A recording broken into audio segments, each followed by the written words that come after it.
మీకు జొమాటోలో ఆర్డర్స్ అనేటివి 4 కిలోమీటర్స్ లోపలనే కావాలా, ఎందుకంటే చాలామందికి ఆర్డర్స్ అనేటివి ఒక్కొక్కసారి 7 కిలోమీటర్స్ పడతాయి, 8 కిలోమీటర్స్ కూడా పడతాయి. సో మీకైతే జొమాటోలో 4 కిలోమీటర్స్ లోపే పడే ఒక చిన్న ట్రిక్ చెప్తా. ఫస్ట్ అయితే జొమాటో యాప్ ఓపెన్ చేసుకోవాలి. ఓపెన్ చేసుకున్న తర్వాత ఇక్కడ మీకు స్క్రోల్ చేసే కింద సూపర్ చాయిస్ అని కనిపిస్తుంది చూసారా, సూపర్ చాయిస్ దాని మీద క్లిక్ చేయాలి. క్లిక్ చేసిన తర్వాత ఇక్కడ స్క్రోల్ చేయండి. ఇక్కడ మీకు ఇక్కడ కనిపిస్తుంది చూసారా, ఆర్డర్ డ్రాప్ డిస్టెన్స్ అని, దానిపైన క్లిక్ చేయండి. సో ఇక్కడ మనకు 2 ఆప్షన్ కనిపిస్తున్నాయి, long distance and short distance. Long distance ఏమో మనకు 4 కిలోమీటర్ కంటే ఎక్కువ, షార్ట్ ఏమో 4 కిలోమీటర్ కంటే తక్కువ.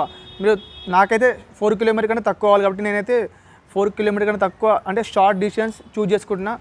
సో ఇలాంటి జొమాటో ట్రిప్స్ కోసం నా ఛానల్ అయితే సబ్స్క్రైబ్ చేసుకోండి.